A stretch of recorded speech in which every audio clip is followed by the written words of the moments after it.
কাজ করায়া বিভিন্ন বিভিন্ন সময় আমার ছেলেটা হয়রানি করা, তারপরে তারা আমার কাছে আবার 10 লাখ টাকা দাবি করে। তারপর আমার কাছে 10 লাখ টাকা দাবি করে। আমি তো তারা 10 লাখ টাকা দিব না, তারা আমি 2 লাখ টাকা দিব, তুমি আমার ছেলেটারে ফিরতাই না দে। তারপরে আমি এই কমিশনারে দৌড়া, এমপিও দৌড়া, অনেক দৌড়াদৌড়ি করছি যে আমার ছেলেটারে জীবন ভিক্ষা দেয়। আমার ছেলেরা আর ওই দেশে আমার বিদেশ লাগবে, আমার বাংলাদেশে আমি আমার ছেলেকে নিয়ে আমি ভিক্ষা করে খাবো। তারপরে আমি বিভিন্ন জায়গায় যাই, কেউ কাছে আমার ছেলেকে না পাই না, যে কোথায় থেকে কোথায় যাইতেছে আমার ছেলেরা কোনো সন্ধান পাই না। আমি এই সরকারের কাছে আবেদন জানতে চাই, এই সরকার অনেক মানুষকে উপকার করে, এই দালালকে ধরে এনে আমার ছেলেরা আমার ছেলেরা আমার বুকে ফিরে দেব। আমি আর বিভিন্ন জায়গায় সবসময় যাই, যা আমি আমার ছেলেরা কিভাবে পাবো, কিভাবে খোঁজ পাবো। আমার নাই খাওয়া নাই পড়া, আমি কোথায় কোথায় পাগলের মতন ছুটছি। কমের পাখি ফরিদপুর গিয়া কমের পক্ষে এখন আমি 1.5 লাখ টাকা পাচ্ছি। সবাই আমি হাতে পায়ে জোরাট করছি, ওর বাপমার পাও ধরে কাঁদছি যে আমার ছেলেরা জীবন ভিক্ষা দেন। আমি সাংবাদিক নিয়েও গেছি, তারপর আমার কোনো কাজ হয় না।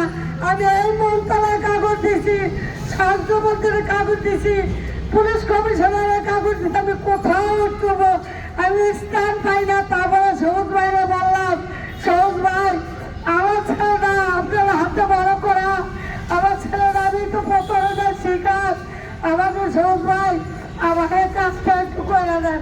তারপরে আমি সবুজ ভাইরা ধরলাম, তারপরে আমি আপনাদের কাছে আসি।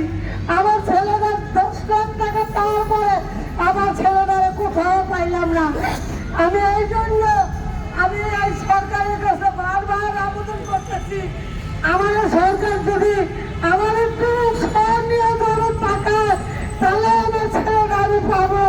এই মনে কোটি কোটি টাকার মালিক, আমি একটা মামলা করছি, আজকে তার মার ধরে আমার প্রতিবেদন দেয় না। মনিরে ওখানে 4-5 লাখ টাকা দিছে, আমার সাথে প্রশাসন কথা বলে না, আমি টাকা টানতে পারি না বলে আমার সাথে কথা বলে না, আমার প্রতিবেদন দেয় না। আমি তাদের দরজায় বারবার যাই, আমি কত থানা কত কোর্ট কাছারি আমার ছেলেটার জন্য চাইছি। আর আমার সরকারের কাছে, এই সাংবাদিক ভাইয়ের কাছে আমার ছেলেটা যদি একটু খুঁজে তাকে আমার একটু সন্ধান করে দেয়, তাহলে আমি মনে রাত্রে ঘুমাইলে আমি একটু শান্তি পাবো। আমার সবার ছোট ছেলেটা, আমি একটু প্রতারণার শিকার। আমি জানতাম না এই মাফিয়া, এই লিবিয়া, এই জানি না আমার টাকা ধর্ম করবো। আমার তো বইয়ের বালায় পড়া আমি এই কাজটা করেছি। আপনাদের কাছে সবার কাছে আমি আবেদন করি যে আমার ছেলেরা যেভাবে হোক, আপনার ভাই হতে পারে, আপনার বন্ধু হতে পারে, আপনার বাবা হতে পারে, আপনি একটু সহযোগিতা তাকাইয়া আমার ছেলেরা আমার মুখে ফিরে দেন।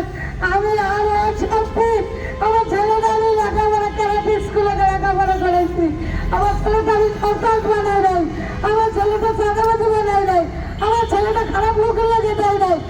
এখানে আমি